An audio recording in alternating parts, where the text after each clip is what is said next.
This presentation is about learning environments of the future.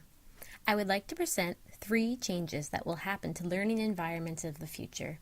The first change will be the transition from textbooks and loose leaf to a paperless classroom. The second change is the disappearance of the physical classroom, as we have known it for the past 100 years, and the integration of virtual environments. Lastly, I'd like to speak about the change in the acquisition and management of knowledge. According to Johnson, Smith, Willis, Levine, and Hayward, heavy textbooks printed on paper will become obsolete. We are moving towards a paperless learning environment, where instead of going to a library or signing out textbooks, students will be provided with a laptop and wireless access. According to the Horizon Report, students are already enjoying the availability of e-books. Instead of using e-books as digital representations of the traditional books, learners will be able to participate in the rich interactions and experiences that e-books have to offer, such as animations and links to related material. It is important to realize that we will not simply be replacing words on paper with words on a screen. If we try to do this, our efforts will fail. The future learning environment will be created to support the acquisition of competencies rather than the accumulation of knowledge.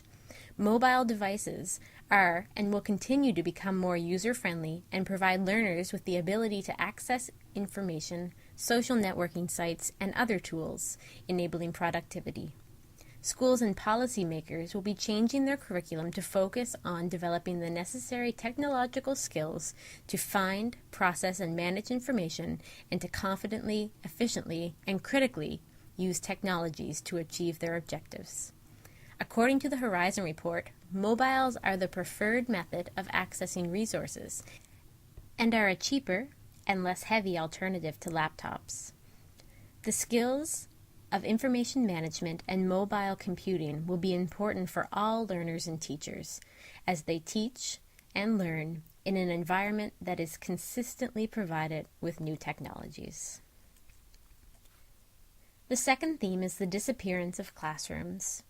According to Davison, Goldberg, and Jones, educational technology has been rapidly changing and is currently being integrated in a variety of ways.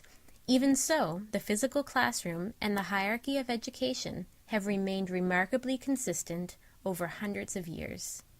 Physical classrooms are currently being reevaluated by policymakers to decide if they are still useful in supporting student learning. Classrooms of the future will not exist within the physical boundaries in which they currently exist, and the concept of learning through games continues to become increasingly popular. In order for all these technologies to be implemented, teachers must abandon education as they have known it and adopt new methodologies and practices. Toomey suggests that in the year 2020, the classroom will extend to the home. Toomey also suggests that parents who have access to technology will have the opportunity to become more active in their child's learning process. In higher education, the need to attend a physical classroom will disappear. According to Glenn, lectures will be filmed with multiple cameras and a sound mixer and can be up online ready to watch via YouTube or another video sharing site in less than 30 minutes. In the future, technologies such as simulations, virtual environments, and others will play a much more important role, providing new experiences and platforms for learning and assessment.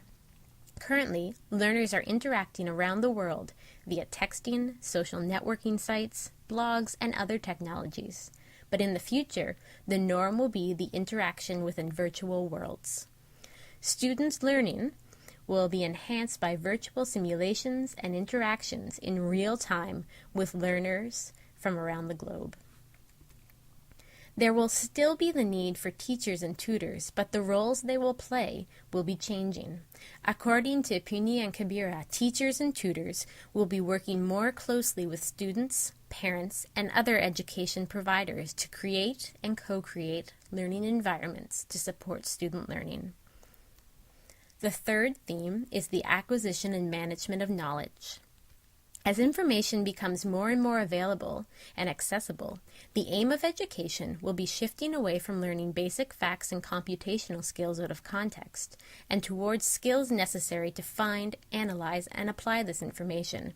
According to Puni and Kabira, many educational institutions are based on fulfilling the needs of the past industrial society. With changes occurring to the expectations of the labor market, the way learning and education is conducted needs to undergo major changes, which may necessitate the rethinking of our basic understanding of knowledge and knowledge acquisition. Future learning will be able to incorporate a vast variety of authentic learning experiences that enable the co-creation of learning experiences between the learner and the experience provider. According to Prince, technologies such as mobile learning, games, simulations, and learning activities will also become more tailored to the individual student, giving them a more active role in what and how they learn. In the future, many more universities will develop apps for the iPod and other mobile devices, allowing easy access to university courses. In the future, a lot of knowledge will be acquired by means of virtual environments, simulations, and games. Educators of the past have not included non-educational games in their classrooms, but in the future, these non-educational games will be used to teach students social interaction and maintaining institutions. Learners of the future will have the opportunity to learn on their own in every aspect of their lives and on their own schedule using a device of their choice. Virtual worlds and virtual realities are already being used in many schools around the world, and they allow for the integration of content to support numerous subjects and contexts. In the future, these worlds will be available to all schools and used by the majority of educators. Thank you for listening to this presentation.